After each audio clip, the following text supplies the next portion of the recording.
Looking back on the week that was and forward to the week ahead. It's the Fantasy Football Hustle. Here are your hosts, Brian Drake and Dwain McFarland.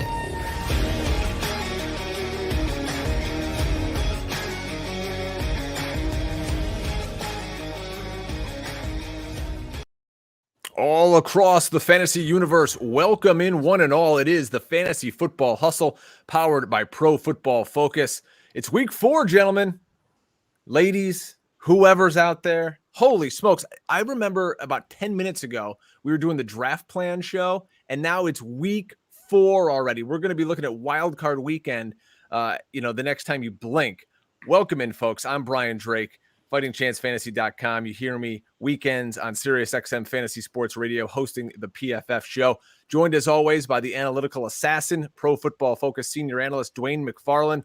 Dwain, how are you, man? How's week 3 treating you? And boy, oh boy, we got a fun guest tonight. Yeah, man. No, week 3 is going great. Got the utilization report finished earlier today, like around lunchtime. So yeah, that was all day Monday, half a day today. Today's Tuesday, right? I hope so. But yeah, super excited about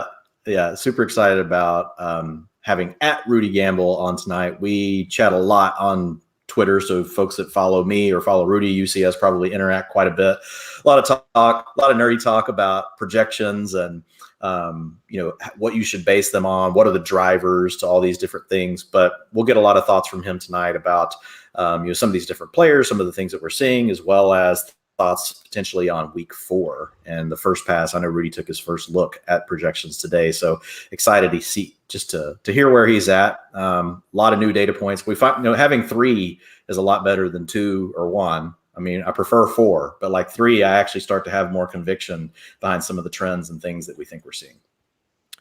Folks, we want to let you guys know that you can save 25% still with our promo code HUSTLE over at pff.com. Get access to all PFF's fantasy football rankings, their locked articles, and the data you can't get anywhere else. It's promo code HUSTLE for 25% off. What do you get with that, you ask?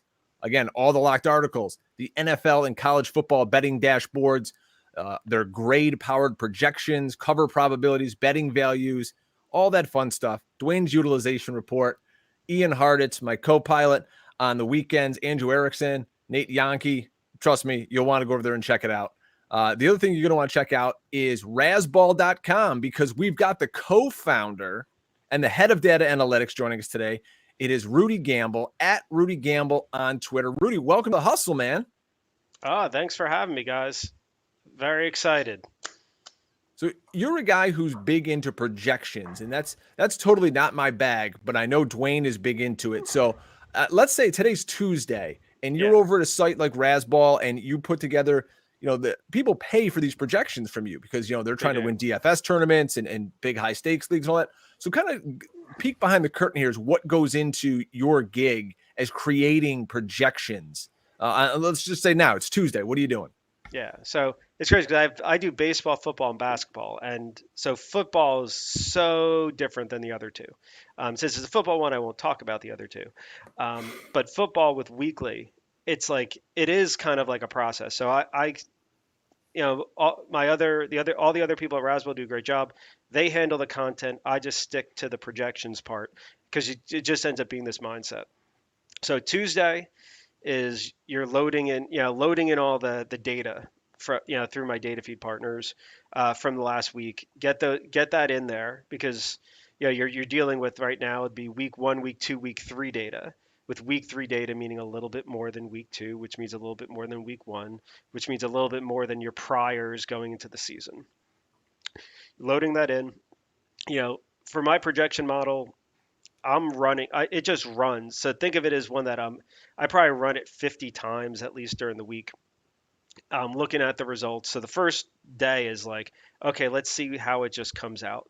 So what I'm looking for on a Tuesday is, how different is. So I guess first showing you how the model works. You're starting with basically every team, every player has shown you something over the last couple of weeks, how they're used from a snap perspective, share of rushes, share of targets. So basically every player, every team, there's some teams that maybe a guy got injured, so the sum of this stuff doesn't equal one. Sometimes maybe they add a bit more, but you're starting with these players' baselines and how they split. You have team data from the last couple of weeks. How often do they run? How often do they pass? Um, how many plays do they have a game? What is their defense? What have opponents done to them on offensively for their defense? So a lot of that stuff you consider like neutral. It's ready to go. And the next step is, okay, well, what's the schedule for this week? What's the opening line? What's the implied points that come with it? Weather, if possible, kind of comes in there. And what is the opponent in there? So, you know, so what I'm doing is basically you're starting with, okay, well, here's how all the passes and runs are distributed. And then the team habits and the implied points, which could impact game script, is telling me the number of passes and runs per team. And basically, you're applying all the rates to that. So it's set to basically have, let's just say the Bills, because they're an easy one, generally have 3 wide receivers per snap. The goal is that basically the system's going to say, I'm going to take all the players that I know about, their given roles, their usage of past things, divvy up their snaps. So you've got those guys set up for about 3 wide receiver snaps per game, or 3 wide receivers per snap. Divvy up the runs, divvy up their targets. Everything adds up. The number of targets thrown for all the running backs, wide receivers, tight ends equals quarterback attempts. So you've got all that running. Then it comes out, and then the game of what is my model saying versus other rankings. I do the Fantasy Pros contest, so that's a great one. I also look at other subscription sites. I'll peek at the PFF projections, and basically looking at, sanity checking. Am I seeing a game right? Are there any inputs that are wrong? There's so many inputs going in here. And throughout the week, I might make manual adjustments. Most adjustments are on the roll. Is a guy going to play 50% of snaps, 80% of snaps? There's like these little tiers. There's guys that are going to play an everyday role last week, but are going to have to get adjusted down because a healthy guy comes back. Think like Sony Michel. If everything goes right, Darrell Henderson owners. Sony Michel is not going to have nearly the same snap rate. So all that stuff's going in, and then just iterating over time as I'm reviewing games and making slight adjustments to the model. Like you and Kevin Cole could be like best friends. Kevin is because this happens with baseball stuff too. So Kevin's way more statistically advanced than me. I read his stuff. I think it's great. His podcast is wonderful. I gave him a shout out like a week ago on it. But the thing is, sometimes when you're like, I see him like as like a football scholar.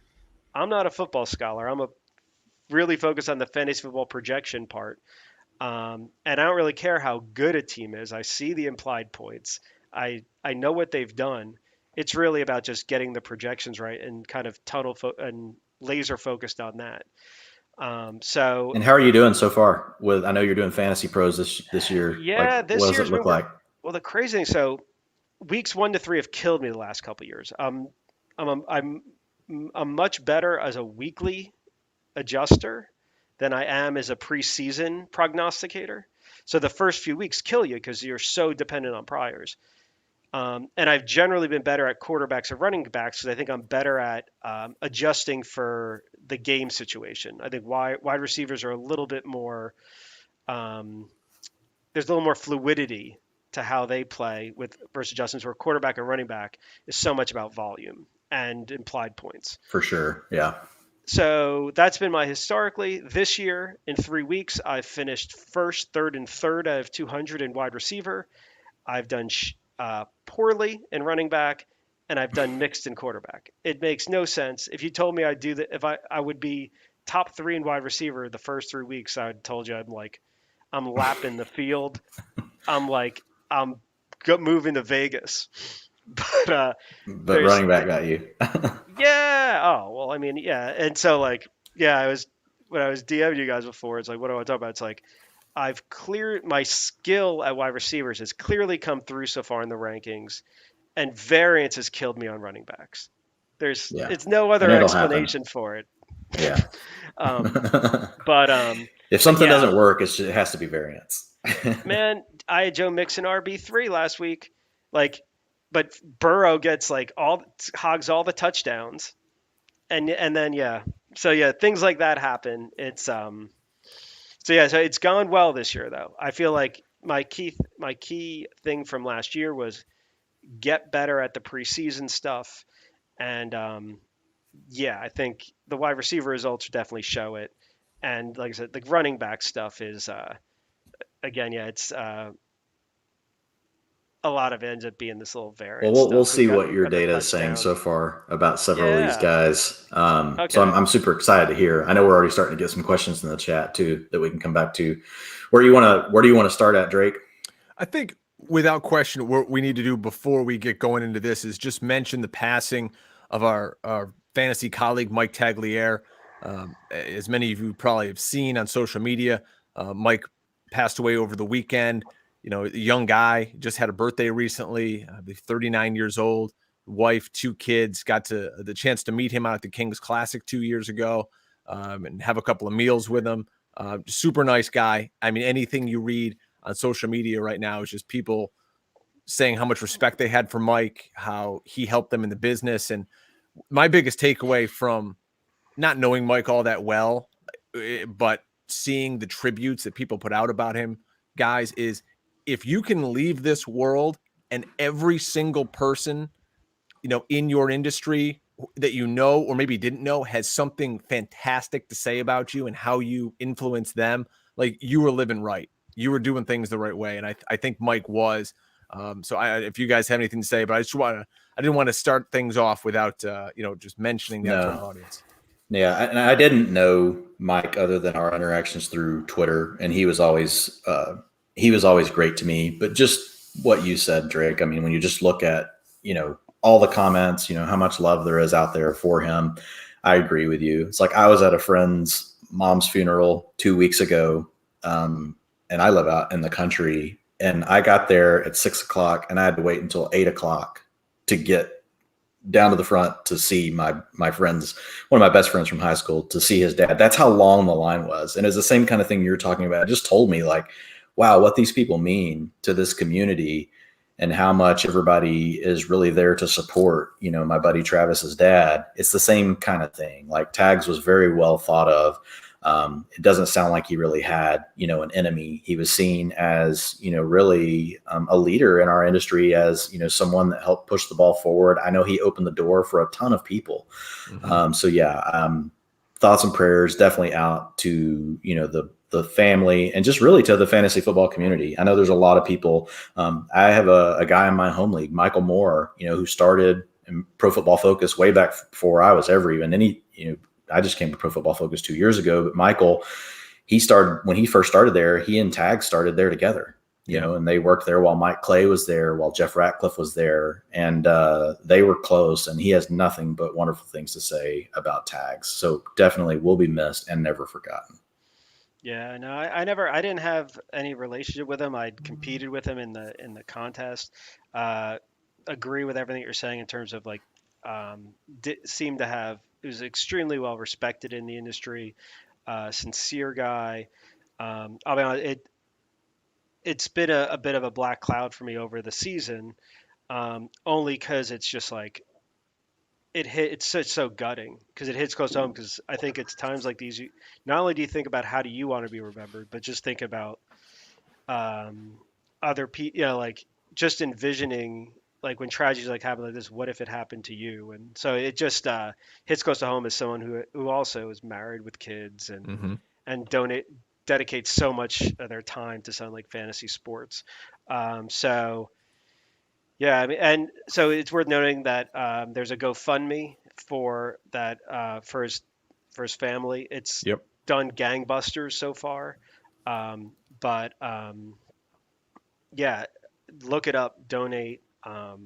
Yeah, it's just such a tragedy. Obviously, it's part of a larger tragedy that's going on, but it's quite sobering. Yeah, and so it's it definitely has been a bit of a tough thing to get through. Well, in honor of our good friend Mike Tagliere, this one's for him tonight. Cheers to him. And, he'd want us to get on talking fantasy football, and that's exactly what we're going to do. And let's start things off, guys, with the biggest story in fantasy football, and it went down Thursday night. Mr. 101, Christian McCaffrey, goes down with a hamstring injury. He's going to be out a few weeks. They elected not to put him on injured reserve. So technically that means, they don't think he'll miss more than the 3 games that you'd miss if you go on IR. But we've seen that come back and bite teams in the ass in the past. Chuba Hubbard now the pickup. I saw some fools on social media trying to hang their hat on Royce Freeman. Don't do that.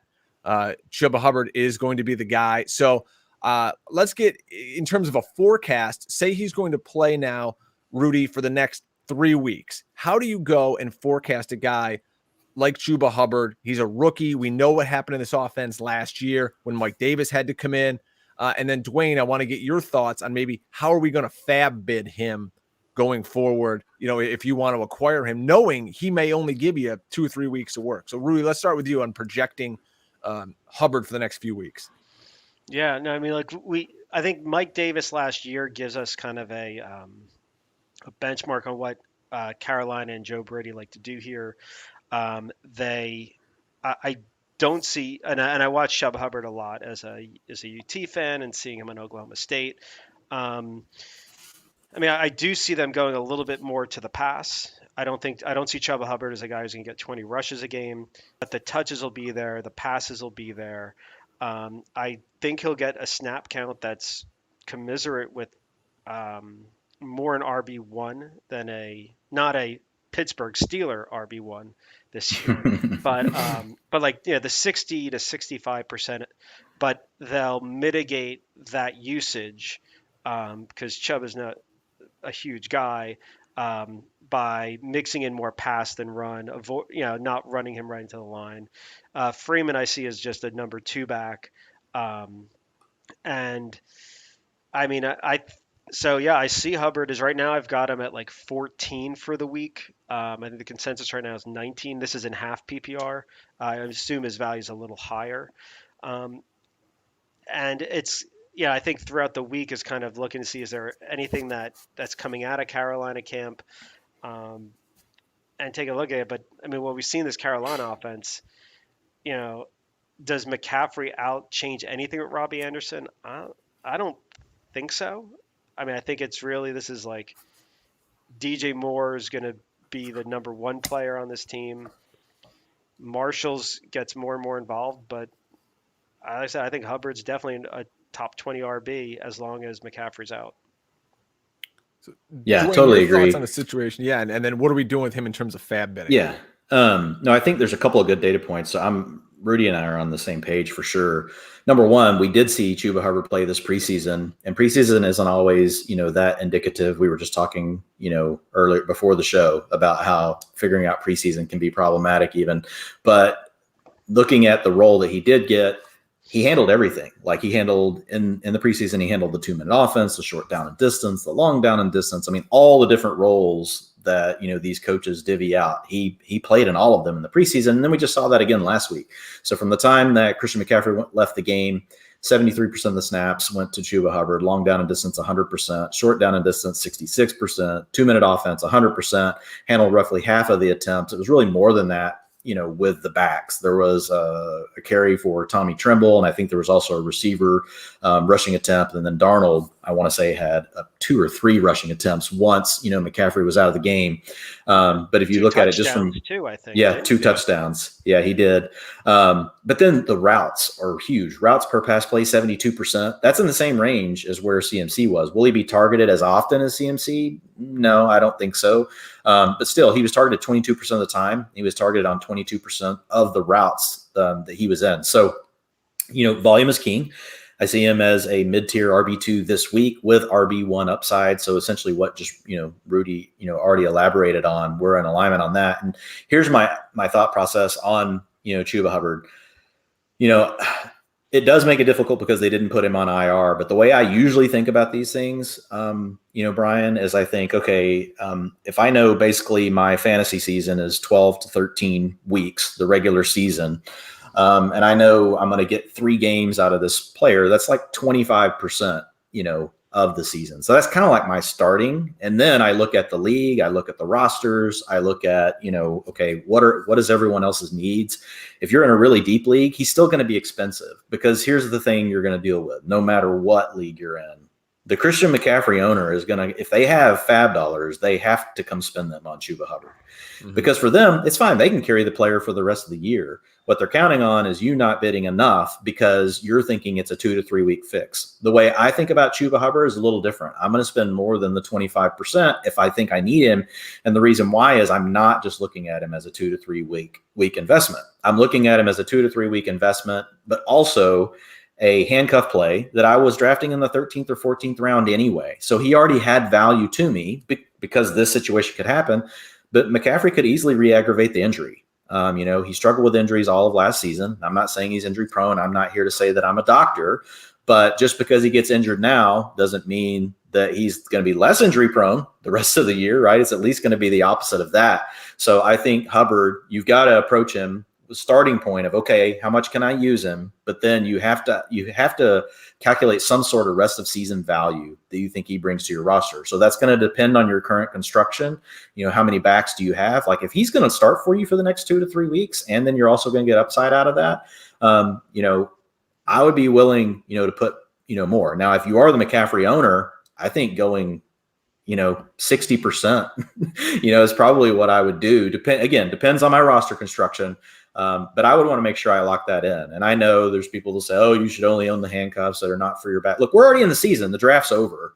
You're just trying to make it through this next 2 to 3 weeks. You got to win games. You got to win games, keep your team alive so you can make the playoffs. And when CMC is healthy, you can go out there and smash skulls. So if you do own McCaffrey, my guess is a lot of those McCaffrey owners, especially in medium to larger size leagues, they're going to go 60% on him. So if you think you want him for the next 3 to 4 weeks, that's what you're going to have to decide on. And smaller type leagues, I think more like the 25, 30% mark probably is going to be fine for Chuba Hubbard. But most of the leagues I play in, like it's going to be a lot. Well, most of the leagues I play in, he's not available. Like I want to say an FFPC is available 1.5% of leagues. It's not very often, like at all. So there, like if you see him, you're basically just, if you're going for him, you're going to have to put a whole lot on him. For the same reasons that we just talked about. Yeah. He's only owned in 27% of Yahoo leagues, by the way. Yeah. No, well, I mean, like he was basically he had no real value if McCaffrey's healthy. But I would say that, I mean, the one thing that I'd go heavier on Hubbard is that there's a situation where I feel very good in projecting Hubbard for volume with a skew toward passing, which we like in non-standard leagues. So many other situations, if there's an injury, there's no one you're going to be able to pick up that's going to get that volume. Let's say Barkley goes down. Devontae Booker is not assured 15 plus touches a game. They'll probably sign someone if they have to. It's so cloudy in all those situations. So the fact that you've got one here, I would just jump on that because there's nothing gained by having fab dollars at the end of the season. Yep, I agree. And just let's give a shout out, by the way, to Sammy Darnold. The way he's playing this year, making himself fantasy relevant. You just wanted to say Sammy. Yeah, well, it's the first time in 4 years you've called me Brian on the show, so we've got to switch over. Everyone's getting a new nickname. So yeah, Sammy's playing great. And how about the performance of favorite of the show, DJ Moore? Getting 60% of his yardage in the first quarter alone. The guy looked unstoppable. They couldn't cover him out there. So people are always going to ask also about Robbie Anderson. He only had 2 targets. Is Terrace Marshall going to eat into him, or should we be worried about Robbie Anderson? What do you guys think? Go ahead, Rudy. It's like I'm less worried about Terrace Marshall eating into Robbie Anderson as Robbie Anderson going to get any targets. I mean, it's kind of like Robert Woods of the Atlantic coast is happening with Robbie Anderson. Guy that got a ton of touches last year, looked really good. is suddenly just not getting the ball. I don't know how well he's separating. But no, I admit, like, there's this feeling that you don't change your mindset too much after week 1 or week 2, small samples. I agree with that in other sports. I don't in football. I mean, part of the reason I moved real quick off of basically Woods and Anderson. Not crazy off, but just to give you an example, I had Cooper Kupp the number 2 wide receiver going into week 2. Because you could see what was happening with the new quarterback. I think that's the other key thing here. If we're talking about a situation where it is year 3 at Carolina of Darnold and Anderson, and they have a track record, that's one thing. When a new quarterback comes in, it changes everything. Darnold's loving throwing to DJ Moore, evidently. Marshall's doing well.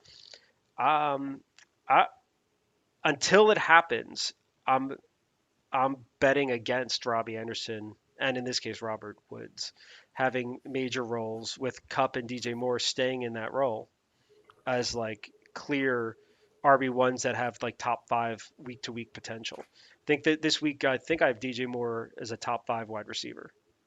Dwayne, let's spin that forward here as we transition into the Rams, who dropped the hammer on the Buccaneers 34-24 to go to 3-0 this year.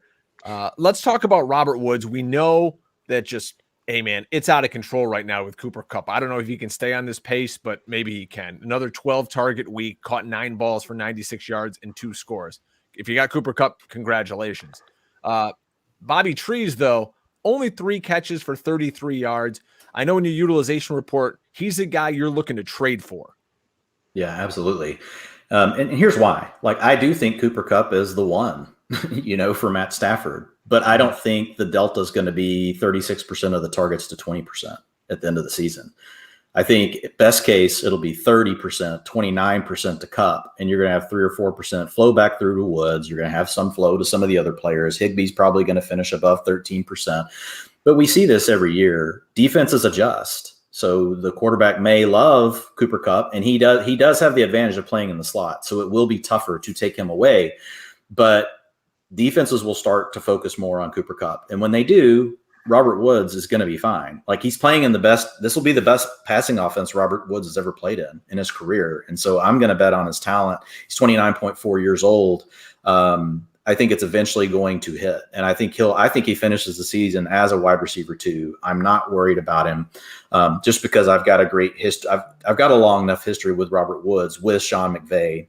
And I know that eventually Cooper Kupp's going to get more attention, and Matt Stafford's a smart quarterback. So I expect a lot of those targets to move back over to Robert Woods. I think it probably be tough to happen this weekend because Cooper Kupp's targeted like 70% of the time when the Rams face the blitz, and the Cardinals blitz 30% of the time they face a pass play. So, now it'll be interesting to see what the Cardinals do, because they probably shouldn't use that game plan this weekend. Like, it's pretty much been a recipe for disaster for everyone that's used it. So we'll see if they adapt to that. But I do expect defenses to start adapting. I expect them to start playing the Rams different, period. I think they'll get blitzed less. I think you'll see more coverage. There'll be a lot of things that'll change. I still, again, I'm with Rudy. I think Cooper Kupp's the player to own.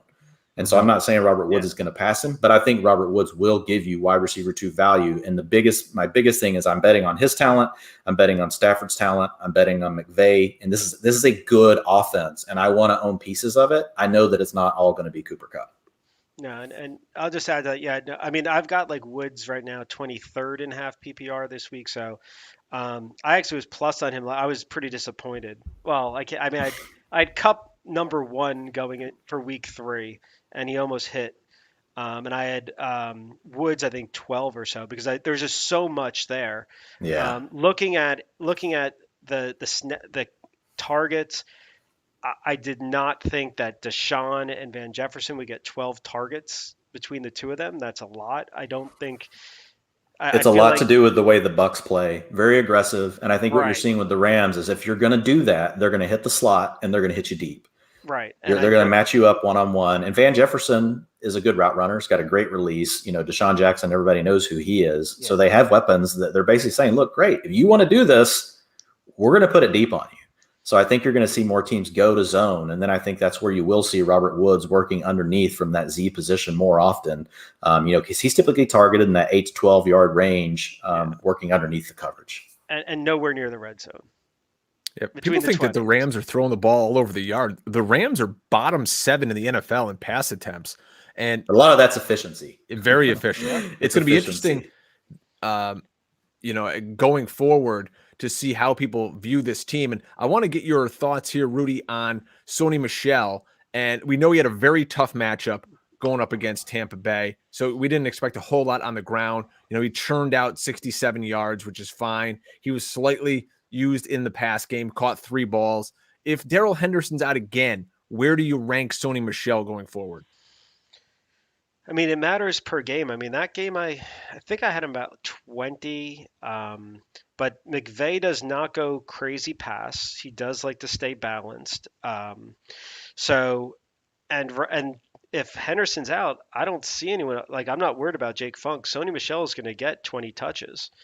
20 touches basically is like, unless the opponent's awful, that's top 20, top 25 running back.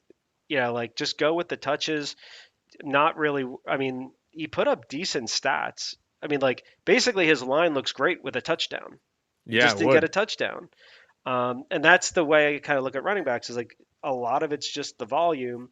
How much is the team going to funnel his way?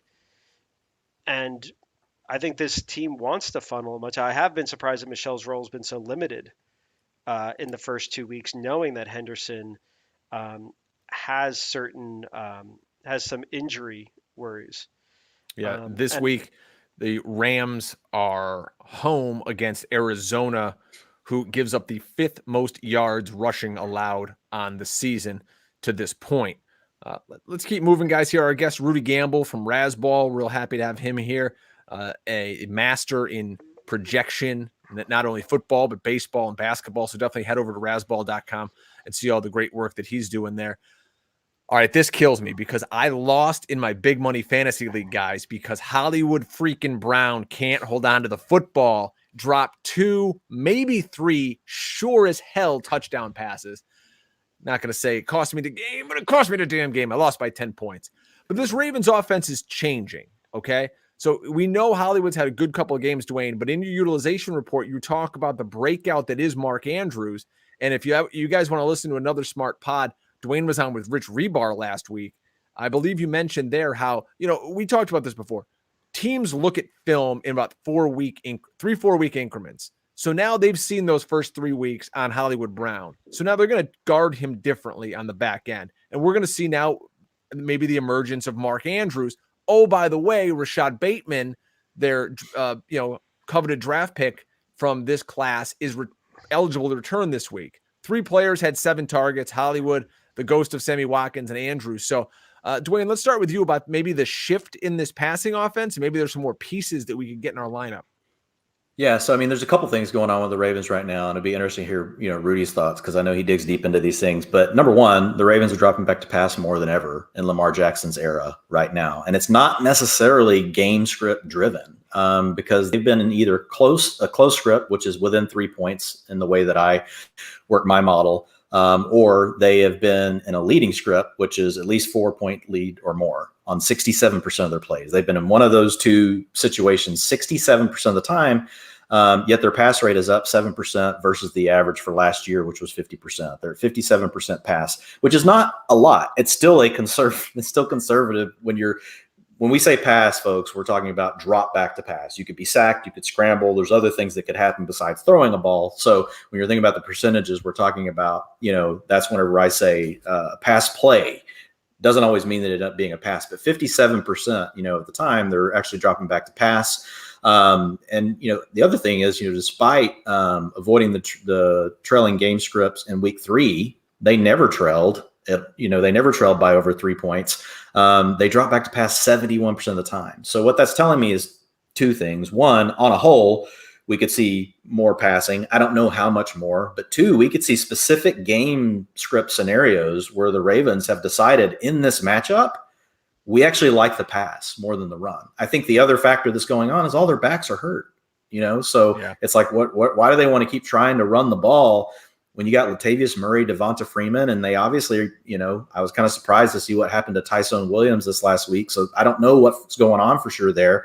And you've got all this draft capital tied up in these receivers and tight ends. So to me, the Ravens were always working their way towards being a team that could completely mold based on the defense they were facing. And I think we may just be seeing that get sped up. So I'm super excited just to see like what's going on with the overall offense. But Marquise Brown, like, drops happen. They're not sticky. Like, you should love what you're seeing from Marquise Brown. I mean, right now, think if he catches just one of those, one of them was tipped away at the last second, by the way. Like that one in the end zone, that was deflected, like, and basically a cat couldn't have caught it. Like, cat-like reflexes still wouldn't have worked, like, in that scenario. Like, it was because it was so close to where Brown was. And it was a great play by the defender because Lamar Jackson like dropped it, like it was a dime in the end zone. Andrews got missed on a touchdown too, but Andrews still paid off, for folks this last week. The other one was definitely a drop on Marquise Brown, and it would have been a long play, for a touchdown. So yeah, if you own Marquise Brown, you should still be elated. The way I'm looking at the Bateman thing, I think, he'll work back slow. My guess is the first thing he does is he'll take away Duvernay's role, because they've talked about him in the slot. So I think you'll see him in the slot instead of Duvernay. You'll still probably see some Duvernay early on, but I think eventually what they want to do is he bumps Sammy Watkins. And I don't know how long this will take. This could take 3 weeks. It could take 6 weeks. It could take one. Like, I can't prognosticate this part. I think eventually he does take Sammy Watkins' role, and Sammy Watkins will be the guy rotating in and out. And when they go to 3 wide receivers, it'll be Bateman kicking inside. They move all the guys around, so it's not like it's always going to be Bateman in the slot. But I think you'll see Sammy get on the field and move outside. That's just based off everything I'm reading from the beats and the other things. It doesn't mean it will always add up that way, but that's my guess. And I do think that he should be rostered in deep formats because we are seeing more passing. We're seeing game scripts where they're willing just to go out and throw the ball despite, being in the lead the whole game. So that's very encouraging to me. Only 2 teams have thrown the ball, have attempted more 20-yard passes than have the Ravens so far, and it's Las Vegas and Green Bay. Baltimore Derek Carr, another great story. Yeah. Baltimore, I don't see things as clearly as you on this one, Dwayne. So I have for 2020, and this lump scrambles under rush, especially for someone like Lamar Jackson. I'm not going to pretend to be able to differentiate from those. So last year I have them at 56% rush. That's unsustainable.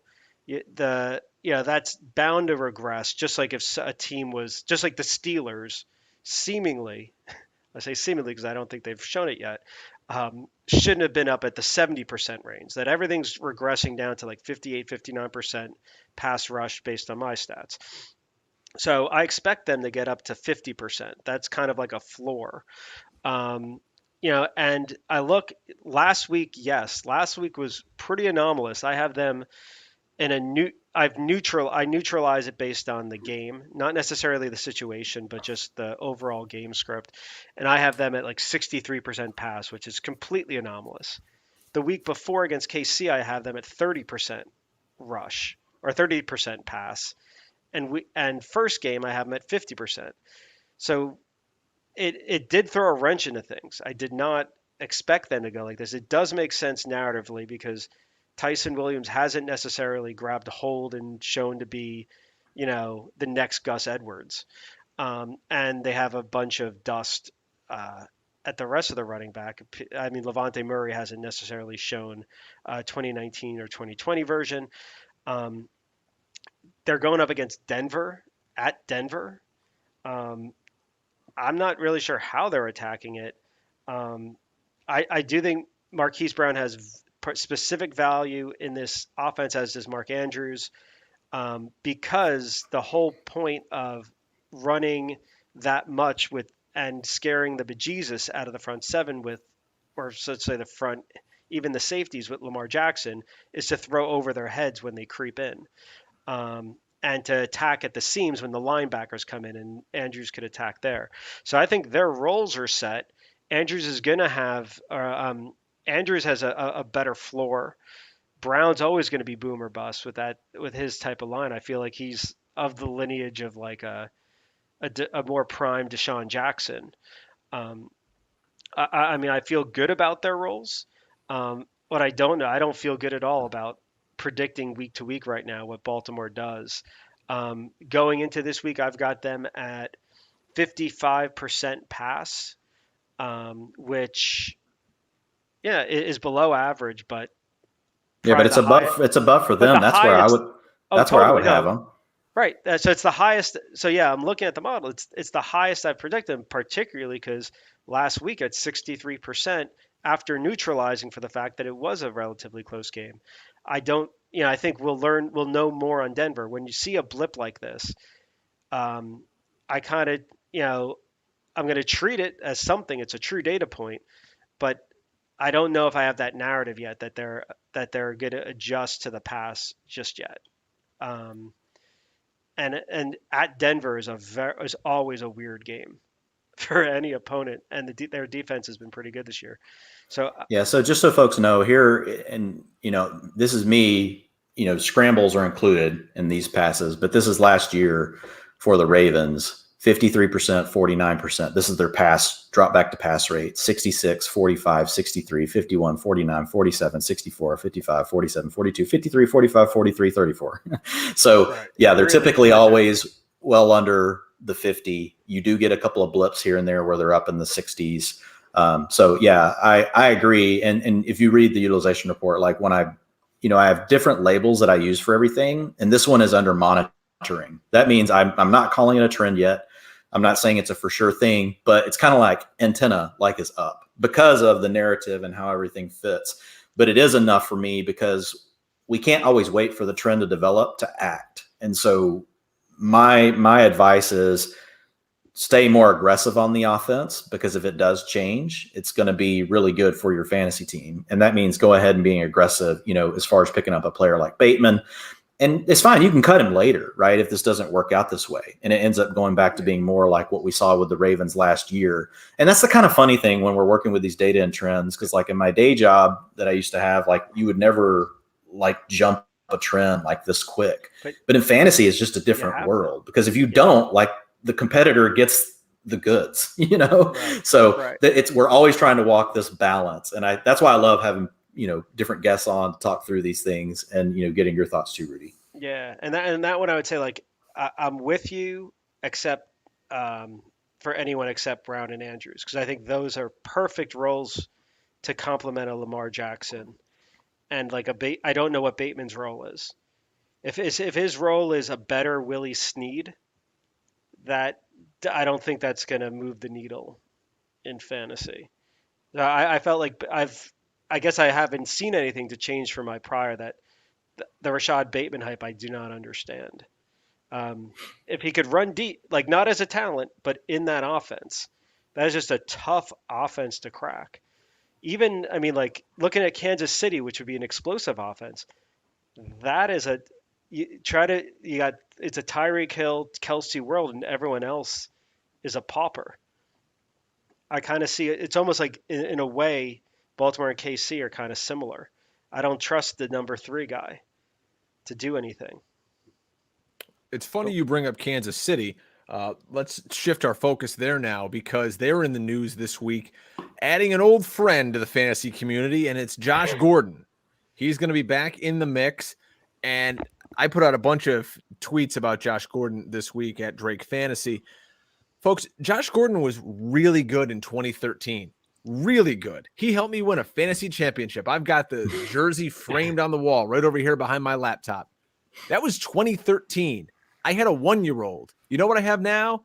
I've got a 4th grader and a 2nd grader. Josh Gordon's 30 years old. If Mecole Hardman and Demarcus Robinson can't crack anything in that offense, damn sure Josh Gordon's not going to do anything, just coming off the street. Like, I get it. He's big and he used to be able to run fast enough. But, I mean, guys, I'm not spending a nickel on Josh Gordon in Fab right now. I can't do it. I don't care if he's playing with Patrick Mahomes, Jesus, or Joe Montana. It's not happening for me. I would spend a dime. But that's only for the joke. And yeah, I was waiting on that. Yeah. So I would keep it low too. Look, but here's what I would say. You do get to play with Patrick Mahomes, but it's not like Josh Gordon didn't just get to play with Russell Wilson and Tom Brady, and he had a couple nice games with Brady, like 3 years ago, 2 years ago, whatever it was. I always lose track of time with Josh Gordon because he's in and out of my life so often. And then like everything gets blurry. He's like a crazy ex-girlfriend from like college. You just like, she hits you up, slides into like your Facebook, like, hey man, what's going on? And then you block her. And my Josh Gordon timeline is like super blurry. Like I can't keep it tight. But what I would say is, look, they're taking stuff away from Hardman. They tried to pile it onto Hardman starting in the preseason. I mean, they tried to pepper him. They really tried to establish the rapport with Mahomes. And now I'm just seeing his snaps and his routes just go down. So I think what they've determined is, we don't have a lot of money. What can we do? This is a cheap asset that we can give a shot. They're kicking the tires on it. I would do the same thing as a fantasy manager in super deep leagues. Just kick the tires on it if you really think you need a receiver, but don't, like, it's a minimum fab bid type situation, so don't go spend a lot. And I don't know how long, again, he's got to, like, I have no clue. Is he in shape? Like, how long is it going to take him to get the playbook? He's got to be on the same page with Patrick Mahomes. These things seem to happen quicker than what they used to back in the, like NFL never even traded players, right? Because there's no way you could acclimate to the scheme in time. Like, those days are over. Like, players can get in, and in a few weeks they can start to make a contribution.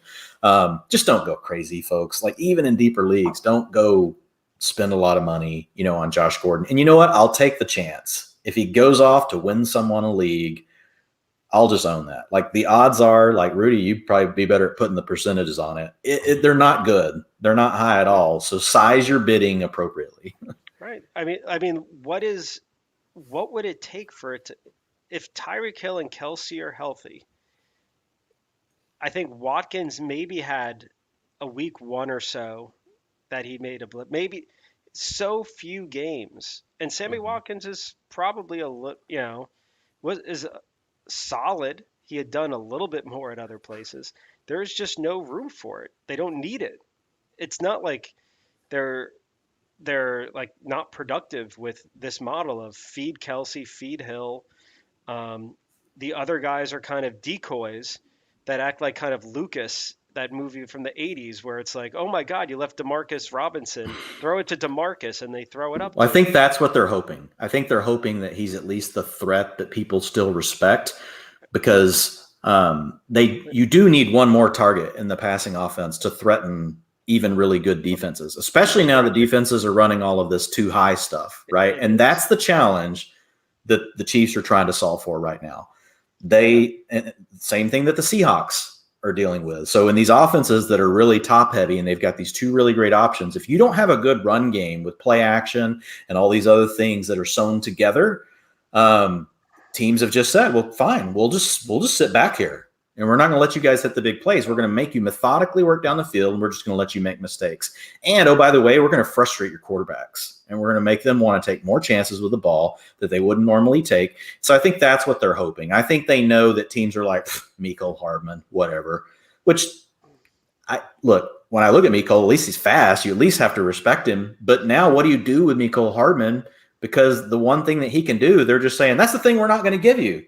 So, it's like, how is he really helping the game plan? So, yeah, it's going to be interesting to see what happens. But I know. Does he only run like Forrest Gump routes? Does he know how to like just make cut 90 degrees at times, or if you run on an angle, it really makes for an attractive pass. Exactly. You should have a talk with him. but from a fantasy side, yeah. So my position is like Baltimore and KC. Unless one of the top wide receiver and top tight end get hurt, there's no fantasy value. If it's a best ball, sure, because there's no way to time that crazy week where, because I know it was week one. Watkins is infamous for it, but I feel like there were a couple weeks where he'd hit. Mm-hmm. But you're never going to want to start Josh Gordon. You're never going to play him. So why, like, that should be your thing, like. And that should move you to like a Hubbard where you're like, oh, I want to start him this week. Mm-hmm. I mean, if you don't, you're just kind of being overcautious, or you have a great running back room. But if your RB2 is weak, maybe you're counting on guys like a James White as your RB2, or he was your RB3. Yeah, I'd much rather funnel it there and not even take a chance there. with anyone on KC right now. I mean, I look at Kansas City. 11 players were targeted on Sunday, so they're truly spreading it around. I'd rather have Hunter Renfrow on my team, by the way, who is only rostered in 16% of ESPN leagues. 16, that's ludicrous, folks. Like, if I'm going to give a waiver wire suggestion for this week, it's Hunter Renfrow, who has 5 or more receptions every single game this year, and is, according to ESPN, was a top 15 wide receiver this week. Like, add Hunter Renfrow over Josh Gordon. You got that touchdown on the quadruple move. Was it the quadruple move? He's good. Yes. Yeah. Oh, I think Hunter Renfrow is great. Yeah, he's been a guy that, I think he at least gives you that floor. Like, I mean, if you're starting a guy like a Josh Gordon, and I'd say Rashad Bateman, foreseeable, you've got an awful, awful floor. Renfrow's floor is probably like 5 targets. I mean, so yeah, I'd rather Renfrow from that because I don't see because to be honest, the upside. And I think this is where though, like the upside and other things come in, right? Because there's so many unknowns, like what happens with injuries, all these other things. So you've got to look at your roster. The way I would explain this, and it's just so awesome having these different people on. So if you're looking to you are looking for a receiver that you just know you need 10 to 11 points, Hunter Renfrow is your player. If you're looking for a receiver that if certain things break a certain way, you may never use them, right? But you want the upside of the talent, it's Bateman. Yeah. So it depends on your roster. If Hollywood Brown gets hurt, because someone's got to run those deep routes. Although I would go with Devin Duvernay because I'm a homer for UT. I do like Devin Duvernay. I feel bad for him. Like, he's actually a good player. So yeah, and that Baltimore is where good wide receivers or interesting ones go to die. I mean, I will say that we'll see what happens. Yeah. Just real quick on the Raiders, Drake. Like, I think you're bringing up a really good team. And it's another interesting reason to think about, okay, what's a player worth? Because no one really thought Renfrow was worth what he is. But the reason why was because they ran so much 12 personnel and they wanted to get into these heavy packages. And if the game script didn't go a certain way, Hunter Renfrow's written out. Like, he's not going to be on the field. Now you're seeing the Raiders offense start to evolve. Like, the way that they're attacking defenses overall is changing. They want to push the field vertically more often. They're a little more willing to have 3 wide receivers on the field more often in different scenarios. Before it was a much more narrow focus of here's when we have 3 receivers on the field, and a lot of it was to do with big trailing scripts. Now you're seeing on 2nd and 7, they'll put 3 receivers on the field. So there's more paths to a player like Hunter Renfrow getting on the field. And that's why like charting these trends are important. And to Rudy's point, and I say it a lot in the utilization report, a lot of them I'll say like, all I can tell you about this team is that I can't identify a trend. Like, I don't see one. I just think that it's a jumbled up, it's a crapshoot. I'm not sure the coaches know even what they're doing. Or are they just, trying. It's early in the season. They're just trying a bunch of players out in different spots, trying to figure out what they're going to do. We don't always know. They're giving the ball to Peyton Barber. That's what they're doing, Dwayne. Oh, well, yeah, we know that. Yeah. What is he like over the last 2 weeks? Over your brother, Brian. I mean, it's an insult. I know. They hate the Drake down there in Vegas. Let me get your opinion, Rudy, about Peyton Barber. I mean, he really had 5 quarters of work this week because they played another overtime game. But he did have 111 yards, 23 carries. It's nothing to sneeze at. This guy's getting RB1 usage. So if he's on your waiver wire, and let's say Josh Jacobs is out again next week, how are you going to project Peyton Barber as they go up against I bet Rudy has a rule in his thing that just like when Peyton Barber hits like 25, he just bounces off. He has to go back down. Well, I'm looking, but that's, I purposely try to avoid this because it ends up burning me more often than not. I have him, and there's half PPR, so I know it should probably be PPR, but that's how these rankings are. And I got him 38. His consensus right now is 45. So it's same general range right now. At Chargers doesn't. What's the spread right now? Looks like Chargers +4. Chargers plus. Excuse me, Raiders plus Chargers. 4. So Yeah, it's I'm on the Raiders Raiders plus page 4. plus 4. So yeah, It's gonna have to. It's Chargers minus 4. Call the bookie. I mean, It's got a high over 52.5 for the over or the total. I mean, 28 is the implied total for the Chargers. I mean, I would say. I mean, the one thing that jumps out at me at this game, and this is one thing, Dwayne, I think I DM'd you this because I didn't want to make it like public. It's like this game, I have both teams projected to pass over 60%. Those always jump out to me as the games where there's just a ton of play volume. Tampa Bay Rams last week was maybe that game where it's like the Rams are going to have to pass a bit more because Tampa Bay is good against the run, and generally you would have thought that Tampa was the favorite going in. I mean, just about any skill player in that Charger Raider game could probably pose value. And like the converse of that was last week with Cleveland. What was it? Cleveland, Chicago. and Green Bay, San Francisco. Those games were both run-heavy teams. Those were just games grind the clock out. And the only guy that hit on all that, I mean, was kind of Aaron Jones, but Devontae Adams, because he had 111% of the targets. If it weren't, if his usage, that's a funnel offense, folks. Right. I mean, if his usage was even normal, like 30%, it still wasn't good.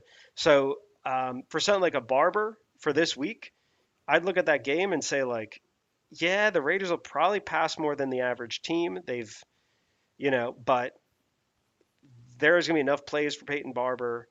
He'll probably get at least 15 touches. Yeah.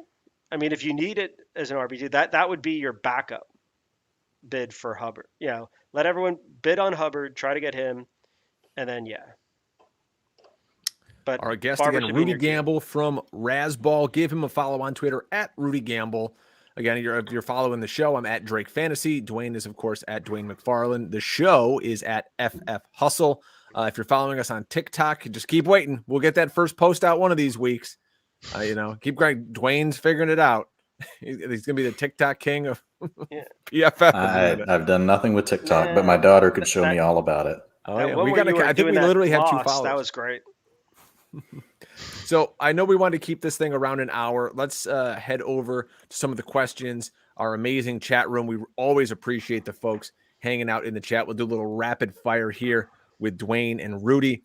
So kind of keeping on the theme of the Raiders, is Kenyon Drake droppable in standard leagues? Rudy, we'll start with you. In a standard league, yeah. I mean, I don't know what you could watch that game and look at the box score and see how you hold on to Drake in particularly a standard league. Maybe in PPR, or I would in PPR, but not standard. Yep, same for me. I mean, again, it depends on the size of your league and all these other things, but you guys have heard us say that before. So take all of that into account. Do not drop Kenyon Drake. Like if the next best, running back on your waiver wire is like, a practice squad player for some team, yeah. So don't drop him in that scenario. But if you look at the wire and there's, there's other similar type options, that's typically the way that you can best think about it. I mean, and again, I'm looking at PPR ranks, but 26, 25, 32. So you're obviously holding him, in that format. But, you're going to be dropping down into like the mid, 30s, probably dropping into the high 30s, right, on all those scores if you're in a standard format. But, I mean, he does get yards on catches. So sometimes people overdo the PPR to standard thing. So just be careful about that. Right. Still the best is when people give you a quarterback question, they put PPR in there. That's my favorite. And remember this week, I mean, they're placing the Chargers, and then the Chargers basically against Dallas just say, we're just not going to let you beat us deep. Yep. And just gave them so much underneath. It could be a game where like Drake gets like, assuming Jacobs doesn't play, Drake gets like 7 or 8 targets. It could also be a game where the Raiders actually do run the ball more because they're just like, well, you guys keep staying in a too high. And that's what the Chargers are going to do. They're not going to let Ruggs get by them. They, Gruden, to try to get him out of that, could really try to pound Barber. There's lots of ways. That's why this stuff's so fun to talk through, guys, and why it's hard to pin down because, like, there's multiple ways that the coach can deal with the too high safety look, right? Like the Cowboys, they just said, well, fine, we'll run it like half the time, and it ended up working out. Now they got lucky to win that game. Really, the Chargers still should have won if you look at it, but but the game was close the whole time. It was never like the Chargers were blowing the Cowboys out. So there are different paths to winning in the league, and some coaches are like, I'll take what you give me. Other coaches are like, no, I don't like that. I still want to do what I want to do, and I'm going to figure out how to still do it. So we'll see which one Gruden is, this coming weekend. All right, new question here. Trade Jamar Chase for Chase Edmonds. Is that too much in a half PPR? I'm not trading away Jamar Chase to get Chase Edmonds. No way. Chase Edmonds might never score a touchdown again. Well, I think you're wrong on that, but I think Chase Edmonds is due for a big game, to be honest. Like if you look at his target share, you look at, his percentage of plays, you look at the offense that he's in, he's undervalued right now. But I don't want to trade away Jamar Chase, but I want to hear Rudy's answer because I have major concerns about the Bengals offense. Talk about another offense that does not run a lot of they don't want to throw the ball and they don't run a lot of plays. And once T. Higgins is back, you're going to be divvying the ball up between three players. Now, here's the problem. That doesn't mean that that's static state for the season, right? They could just be trying to get Burrow through this early part and they're going to open things up as we go. We just don't know. But last year, this is the opposite of what the Bengals were last year. So is the truth somewhere in the middle? Is the truth what we see this year? Is the truth eventually back to what we saw last year? I don't know. So very interested, Rudy, to hear your thoughts on that. I'm with you, Drake. I don't want to trade Jamar Chase because he looks special. So I'm not going to trade him, but I do want to hit on this part. And Rudy, you can give your thoughts on the trade too. But I'm majorly concerned right now about the Bengals offense and then being able to support these three receivers. Yeah, no, I mean, you're exactly right. I had Cincinnati maybe as the number one, maybe after Tampa, up there with Tampa as the number one game script neutral pass team. It seemed like it was in the DNA of, is it Taylor? Zach Taylor. Mm-hmm. Yeah. Yep. And then week 1 and week 3 were definitely more run heavy than expected. I'm still on tilt because I had Joe Mixon as RB3 last week. Doesn't end up with any of those touchdowns. Despite Burrow, I think Burrow averaged a touchdown every other throw. I'm not trading Chase for Edmonds. I'm banking that if it's anything, it does seem like I think Chase will do enough. I love and I think they're going to have to pass. I don't think they're going to win with defense and Joe Mixon running 20 times. So I think the game scripts will dictate it, and maybe they just have. Yeah. So far, they have run they're 6th in the league and running in a trailing script. So that tells you something. They run even when trailing. 7th in the league in a close script, and they are 6th when leading. So they really are running the ball in all situations. Time of possession is 26 out of 32 teams. Plays per minute, they're 30th out of 32 teams. Play per game, 28. That's kind of a fuzzy stat because it includes people's overtime and stuff. That's why I like the plays per minute and looking at some of the other components. But yeah, I do think they eventually have to pass more. My biggest part of this gamble, no pun intended, is really going for the player that I think does, to your point originally, Drake, have the upside talent. I just wanted to bring up the point on Chase Edmonds, though, because I didn't want people to walk away from the show thinking, oh, gosh, Chase Edmonds sucks. I think Chase Edmonds, he's actually done more than what his fantasy points show, and he's still doing fine right now from a fantasy point perspective. I think Chase Edmonds is fine as your RB2. If you look at his utilization, he's in there over 60% of the snaps every week. You know what his role is. It's very defined. This is not like the Dolphins or some of these other teams that they mix crap up every week, or like the Jaguars. His role is his role. He's going to be out there 60% of the time. He's going to get 40% of the rushing attempts. James Conner is going to get 40% of the rushing attempts. Kyler Murray is going to get the other 20% of design rushing attempts. Every single week, it almost comes down exactly like that. But the great thing I love about Chase Edmonds, always on the field, long down and distance, always on the field in the 2-minute offense. And the best part, target shares of 14%, 15%, 25%. He's sitting at 18% on the year. He's he has the potential to finish, in the top 12 fantasy backs. I'm not going to say it's going to happen, but like you've seen utilization profiles similar to that in good offenses in the past. Like we saw James White do it. 2018, he was an RB7. It was the same kind of a workload. It's not like normal for them to be that high, in the ranks, but he's going to be hanging around, and he's eventually going to give you one of these blow up weeks where he scores 2 touchdowns, because he still gets 40% of the short down and distance. It's not like it's all James Conner. Just whenever you have to flip on the TV or red zone switched over, you see James Conner. But Chase Edmonds is getting carries 40% of the 1 to 2 yard variety. Whenever it's 1-2 yards to go in second, third, or fourth down, he's getting 40% of those carries. So Conner does get more, but don't sleep on Edmonds. He's definitely still a buy low in my opinion. Yeah. Fair deal. I'd err toward Chase, but. Our old pal Shirley Shapiro with a question, Dwain. It's actually a good one this week.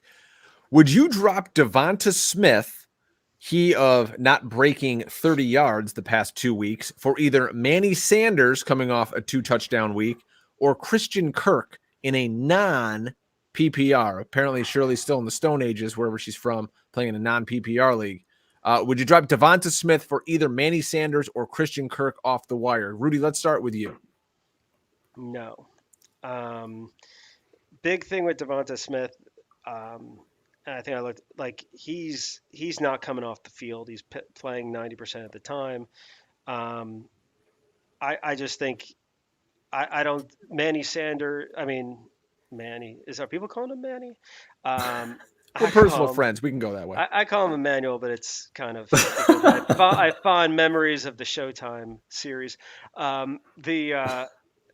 Yeah, I mean Sanders, he's done well. I'm betting on him, but Devonta Smith's floor and ceiling are just way higher. So give me that. He has less competition.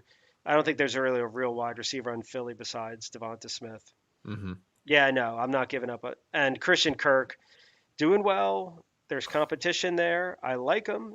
I like him a lot more than I did in the preseason, but not more than Devonta Smith. Yeah, agree. Yeah. For all the same reasons Rudy said, like Devonta Smith isn't coming off the field.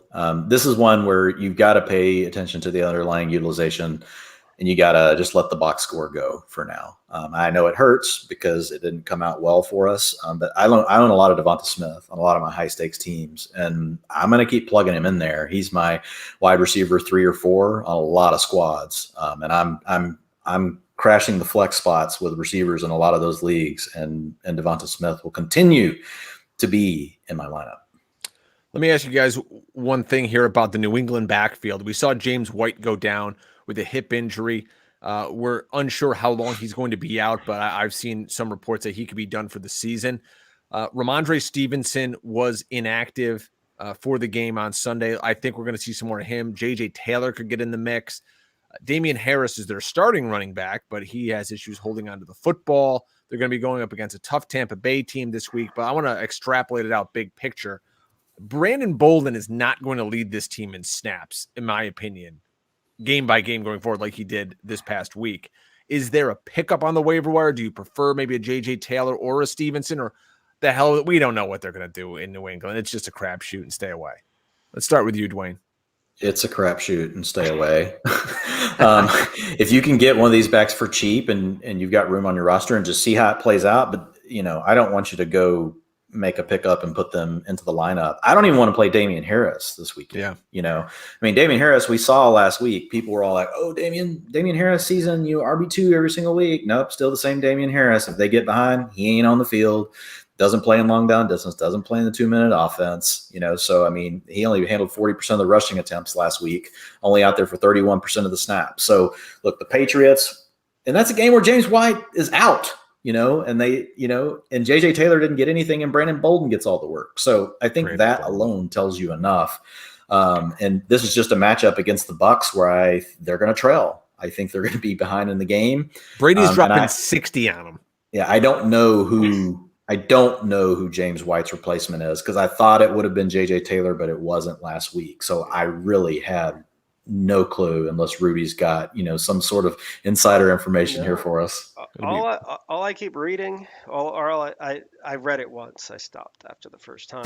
Is that no one could pass block other than James White, evidently, and that's kind of a concern because Mac Jones isn't going to escape from the pocket very often. So I'm shocked. JJ Taylor, they haven't taught him yet, but again in a game like against Tampa, I mean, I'm hating my projection right now that it's Tuesday. This is part of the thinking is like I'm yanking up JJ Taylor because I'm looking at this game. I'm like JJ Taylor might be on the field for the third and fourth quarter because I think they're going to be passing a lot, maybe. And I would think the learning would be don't put in Brandon Bolden. If you have to, just go 2 tight end. I mean, it sounds ridiculous, but what's the difference between going 2 tight end and using JJ Taylor on a route and using one of those tight ends as your blocker versus like using the running back as a blocker? So I wouldn't be surprised if they end up picking someone up if James White's out for the year. But I'm picturing this a game like, I think Harris is on the bench for the second half, and it's a ton of JJ Taylor because he's the only guy that I could see getting being a pass weapon.